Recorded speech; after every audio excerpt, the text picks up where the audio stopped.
What age roughly does perimenopause start? From 32 to 35.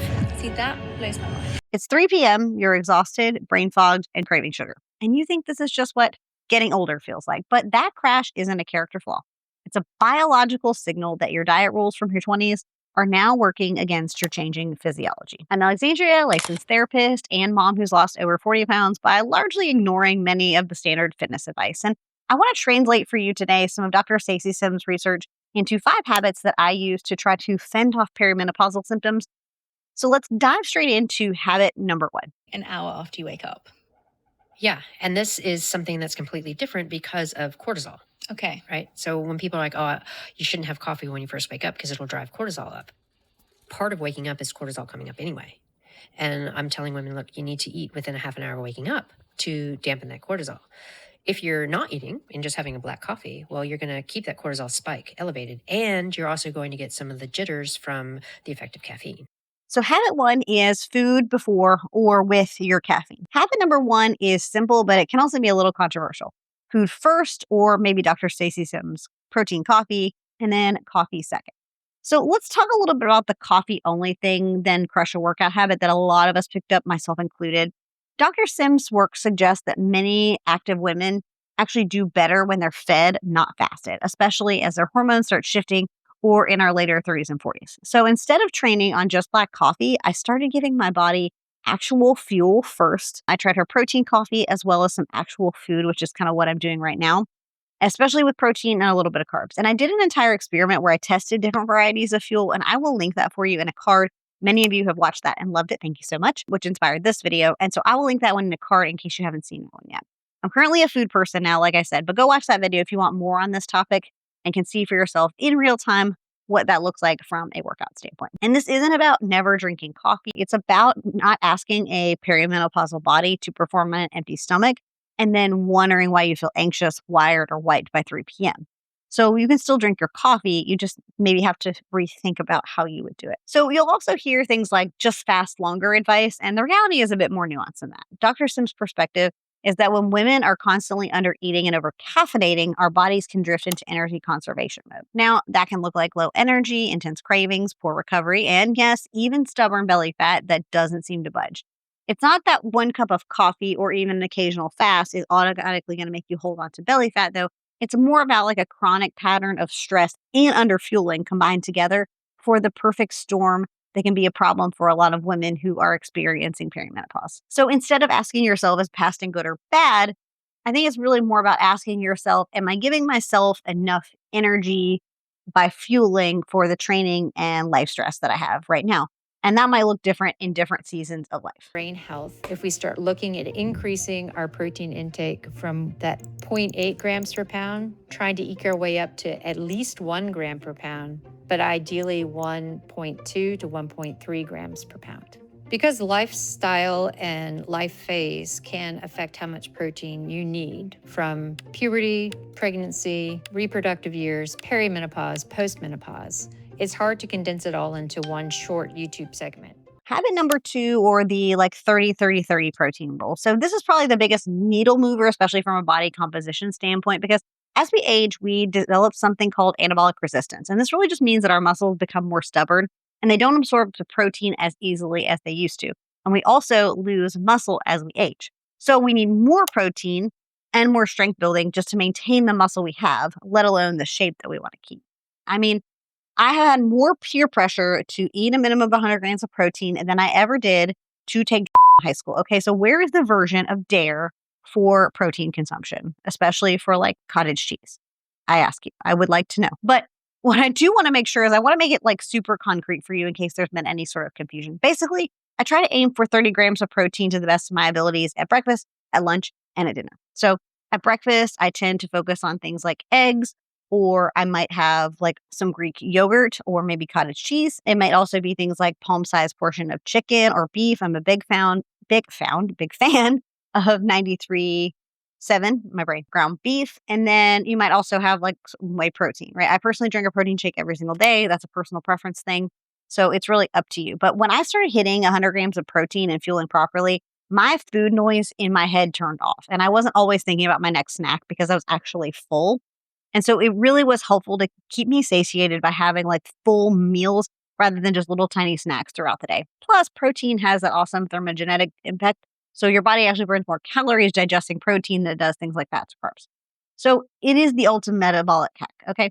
And by the way, if you're in your 30s and 40s and you're sick of being told to just eat less and move more, or all of this feels really confusing, that's what we talk about here all the time on the channel, realistic fitness for women over 30. So make sure you subscribe if you haven't done so already if you want more videos like this in the future. I like women to focus on compound movements. So our typical squats, our deadlifts, our hip thrusts, our Bulgarian split squat. We, by the nature of our biomechanics, are more quad dominant. So I really try to get women to really focus on the posterior because it's going to help align our bodies, give us better posture, take the load off the knees and the hips when we can have better alignment. And then also the push-pull. So if we're thinking about bent over rows and bench press or overhead press, all of them are compound movement. Habit number 3 requires us to unlearn the cardio buddy mentality of the 90s. We have to stop trying to shrink ourselves on the elliptical and start building ourselves with heavy weights. And now I know that a lot of us are experienced with weights or have practice with weights, but there's still people out there who don't know about weightlifting. So I want to make sure that I cover this too. And this is a big one for me. So in perimenopause, as our estrogen drops, 2 scary things can happen. Okay. One is our metabolism slows down and our bone density drops. And Dr. Sims is absolutely adamant about lifting heavy things, as so are many of the other women in this sort of arena. And muscle is your metabolic currency, right? So it's the organ for longevity. And the more muscle you have on your frame, the more insulin sensitive you are, meaning that your body handles carbohydrates better and that you're better able to lose fat. And I know there's also like the age old adage of like, getting bulky or whatever. But look, you cannot get bulky. You don't have the testosterone profile for it. And it's extremely hard to get bulky. So if that is your concern, please, I beg of you, it's not true. Please go lift some heavy stuff. And I mean heavy for you. Lifting heavy, eating protein will get you to that toned place and help you to lose inches and be more compact if you're doing so in the right form and fashion. So the fix is I just want you to swap a couple of days of your cardio for resistance training. Again, I want to be extremely clear.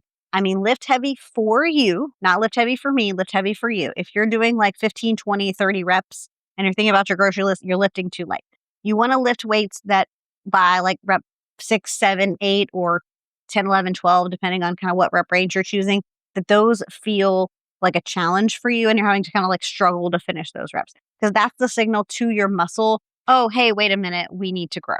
We need to stay strong. And if you don't use it, you lose it. And running is great, but it can, if you only do that, create a smaller version of ourselves with the same body composition. Lifting creates a tighter, stronger, metabolically active version of you. Again, I want to be very clear.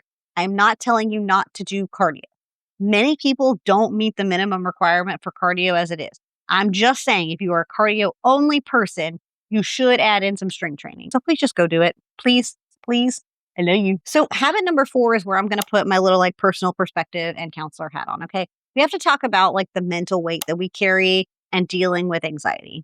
You can eat perfect macros and lift the heaviest weights, but if your nervous system is completely in fight or flight mode, then your body is going to refuse to drop the weight anyway. Most of us live in like rush hour of life, right? We got kids, we got aging parents, we got careers, we got household management, and all of this creates this like low hum anxiety, right? That never really shuts off.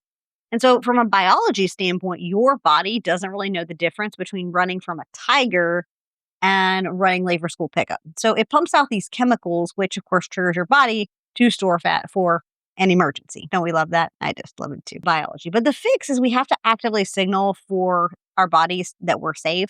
And so you can't out-train a chaotic nervous system. Certainly exercise can help you to regulate your emotion. That certainly is I can't talk. It certainly is a fantastic way to, use a coping skill. But this is really for me where my faith comes in. For me, I have a habit of using prayer. I take 10 minutes. I usually talk to God in the morning, but also like throughout the day. And I'm trying really hard to, give it to Him rather than carrying the weight myself. And that has been hugely impactful for me and for my anxiety. But if you aren't religious, this might look like breath work or meditation. You just need a daily practice of some kind to sift your sympathetic nervous system, aka your fight or flight, to a parasympathetic nervous system, the rest and digest. Research shows that practices like prayer and deep diaphragmatic breathing lower systemic inflammation. If you're doing everything right in your diet and your exercise, but the scale won't budge, you should probably look here because you're probably giving your body permission to feel unsafe. And it's important that we give our body permission to feel safe.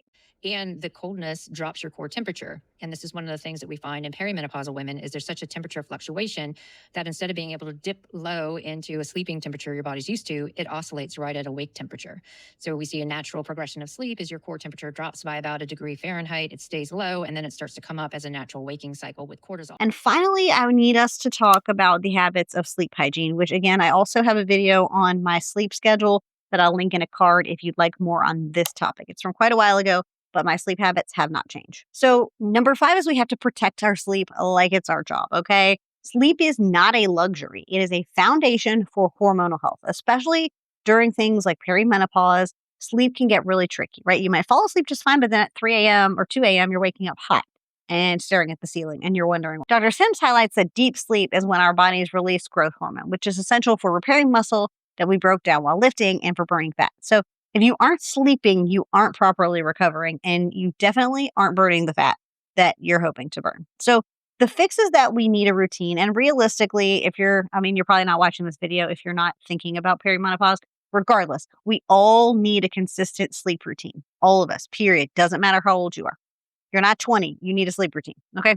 But the fix is that we got to cool it down. Okay. Body temperature needs to drop to initiate deep sleep. And if it doesn't, it's harder for you to sleep. So you want to try to keep your room at a cool temperature, like, 65, 68 degrees when you can. And I know that maybe it feels like a glass of wine or something like that can help you unwind, but that actually destroys your deep sleep. And it might knock you out, but it's going to interrupt your sleep patterns. And that's the reason you wake up at 3 a.m. hot, is because your body has metabolized the alcohol at that point. So it cooled down, but now it's reheated and now it's 3 a.m. and you can't go back to sleep. So you might want to try something for like a magnesium tea or a tart cherry juice or something like that, some sort of unwind. Mine is a mint tea. And then try to limit screens, or at least do that like blue light turn off thing, because blue light signals to your brain that it's morning. So put your phone away if you can, but if you can't, at least set it to nighttime mode. Prioritizing sleep might mean that there's no like late night Netflix, okay? But the energy and the emotional stability that you'll have the next day is worth the sacrifice. I pinky promise. Please trust me. Please. I'm asking nicely. Please. So I know this might feel like a lot, but you don't have to overhaul your entire life in one night, okay? I want you to pick one habit. Maybe this week you just focus on eating your breakfast before your coffee or doing the protein coffee. And then maybe next week you add more protein, although let's be real, that was probably the one pushed on you first. Remember, your body in your 30s and 40s isn't broken. It's just changing. So it's asking you to listen to it a little differently. And so by fueling, strengthening it, and giving it rest, you can work with your physiology instead of fighting against it. So I'll catch you in the next one. Bye, guys.